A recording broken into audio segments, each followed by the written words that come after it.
Просто в какой-то момент я остался сам.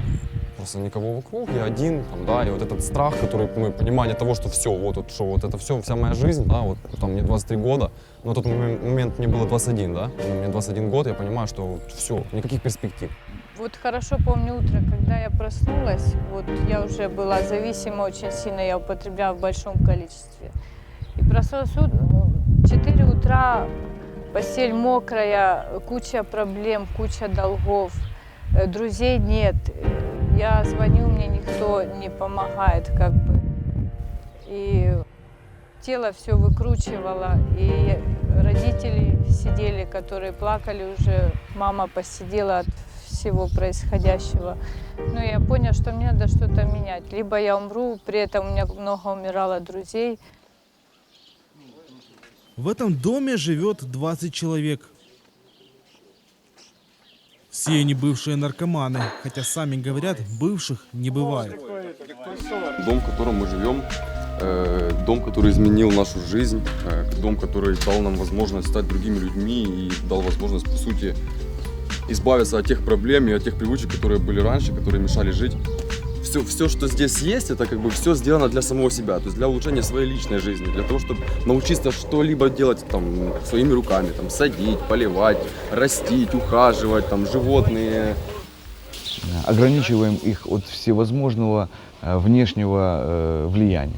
Сюда не заходят посторонние, хотя здесь никто никого не держит силой. Вот. Каждый из ребят может, в принципе, уйти самостоятельно, собрать вещи, сказать, я ухожу, и пойти домой.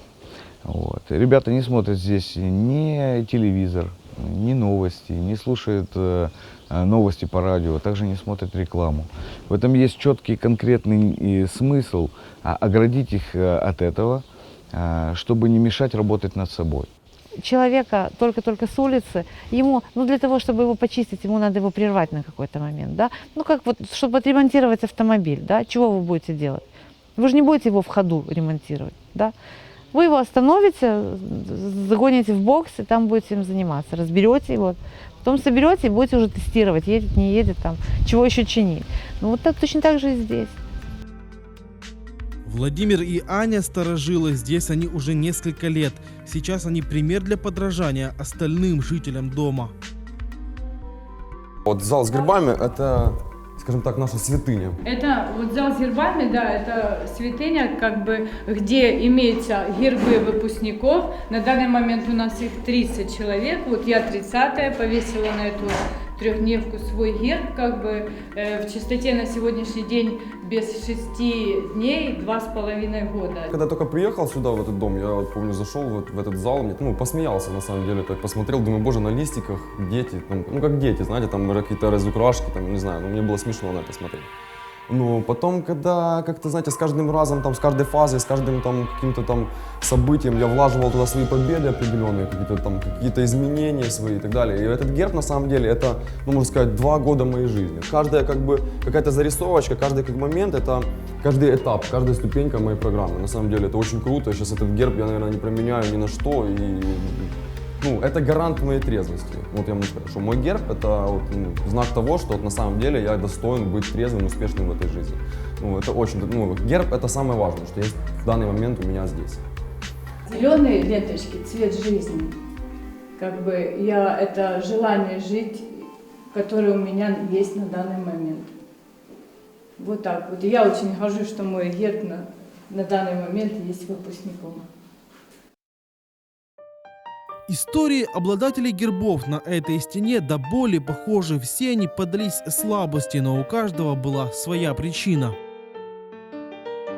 Я видела в том, что мать изменяет отцу, а отец матери. И моя ценность такая, как семья, иначе я увидела двойное дно в семье. Как бы, потому что до этого я всегда считала, что семья одна, и как бы мама, папа – это люди, которые живут вместе, которые честны перед собой. Все началось наверное, с лет так 6, когда я первый раз закурил сигарету свою, наверное, за углом. То есть вот 12 лет я попробовал и как бы сразу начал употреблять алкоголь регулярно, систематически, просто без меры, без понимания там, какой-то там нормы. Я не видела лидера, которым папа уже не являлся, так как он пьет постоянно и причинял мне очень много боли. Когда я хотела его видеть трезвым, поговорить с ним, в итоге, что я видела пьяного отца, который ругается, и мне всегда хотелось убежать, что я делаю, я всегда убегала из дома. Родители говорили, что это плохо, а я вижу там друзей, знакомых, они там курят, и им хорошо, и как-то у меня несопоставление получилось, там, думаю, меня обманывают. Меня всю жизнь обманывали, говорили, что это плохо, а на самом деле смотрю, это хорошо, думаю, попробую. Человек застревает не в своем возрасте, а в гораздо более младшем.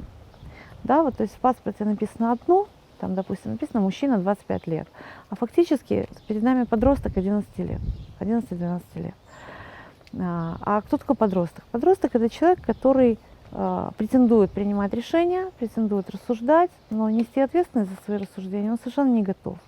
Он совершает поступки, он там заявляет о себе, а потом приходит время встретиться с последствиями, Вот. И выздоровление – это взросление, это принятие на себя ответственности за все свои мнения, решения, поступки. У меня был такой момент, что бабушку мою парализовала, и дошло до того, что я у нее брала деньги. И я это делала, потому что мне было плохо, мне хотелось удовольствия. Я начала воровать на улице, и потом меня посадили. Мне было 17 лет. Пришел момент такой, что я вот понимаю, что мне негде переночевать, что мои друзья, с которыми как бы псевдо-друзья, да, с которыми я там дружил, употреблял и так далее, что они просто в какой-то момент сказали, что они не хотят со мной вообще, как бы, у меня деньги закончились, там, родители больше не хотели там, меня не содержать, не помогать никаким образом. И все, и друзей не стало сразу. Подожди, а как же? А вот этой бей-ка мне. Вот этот передний, да. Вот так вот. Раз, два, три, четыре, пять, шесть. Новеньким запрещено общаться с посторонними. Они молчат во что бы то ни стало. За них говорят их наставники. Сергей находится сейчас в самом начале своего пути в жизни дома. Мне вот совсем немного уже осталось, чтобы социализироваться, скажем так. А Сережа сейчас пока на первой фазе, но делает хорошие очень успехи, но пока он не может общаться с социумом. В связи с тем, что его сейчас работа связана именно на изменение и, как мы говорим, на чистку себя. Сергей начал употреблять наркотики уже в возрасте подростка, причем начал употреблять тяжелые наркотики и долгое время жил на шее, скажем так, у своих родителей. Так, быстрее, быстрее, быстрее, быстрее, быстрее, быстрее, быстрее, быстрее, быстрее, быстрее, быстрее, быстрее, быстрее, быстрее. Все, стоп, хватит. 3. Как на сдаче, помнишь? Любые 2, вот так вот. 1, 2. А человек в начале пути, когда часть его здоровая хочет выздоравливать, больная хочет употреблять, любая новость он из нее сделает. Если он в кризисе, там, даже в малейшем, его больная часть раздует этот кризис и все. Также Сережа может получить какую-нибудь информацию, например, о политическом положении в стране, который может, например, сыграть роль такую, что он скажет: а что я здесь делаю? У меня же там семья, им нужно помогать и тому подобное. То есть не отдавая пока себе отчета в том, что он помогает именно тем, что он находится здесь, что они готовы там платить за него деньги, присылать ему посылки, там, заботиться о нем, только ради того, чтобы вся семья полностью выздоровела.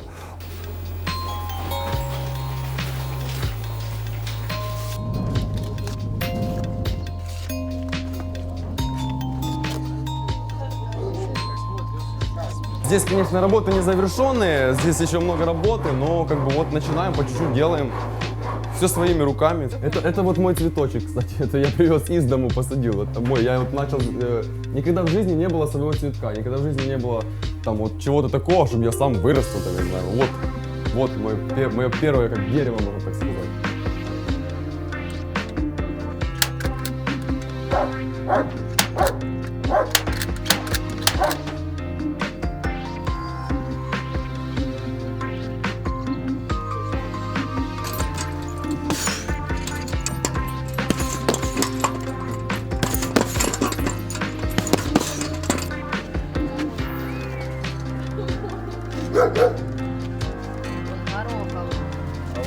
Жаритон. Раз, два, три. Во! Вообще, если внутри тяжело становится, оно помогает. Ощущения в теле меняются и чувства тоже. Серьезно работает. Попробуйте как. Не просто не похожи на наркоманов. Вот это наше самое основное, я считаю, достижение. И внешне не похожи на наркоманов, и внутренне они не похожи на наркоманов. Вот. Мне очень часто звонят местные бизнесмены, говорят, когда следующий там человек у тебя на 4-ю фазу перейдет, вот, нам нужен работник.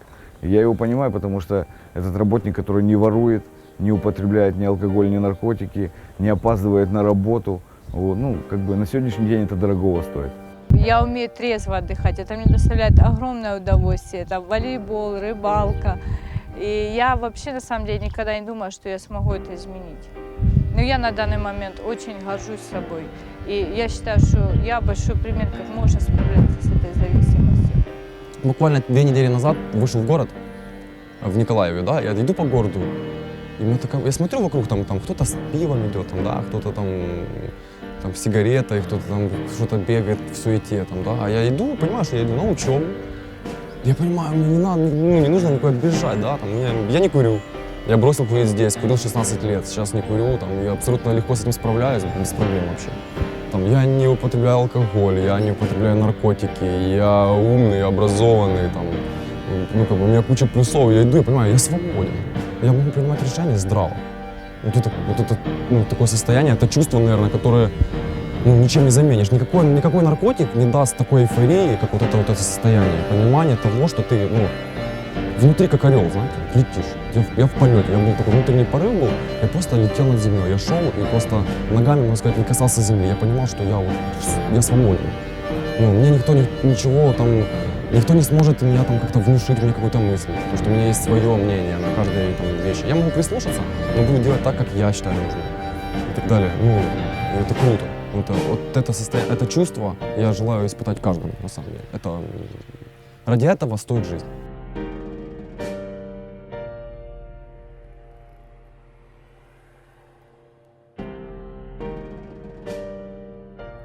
Они начинают употреблять жизнь, прекращают употреблять наркотики и начинают употреблять жизнь.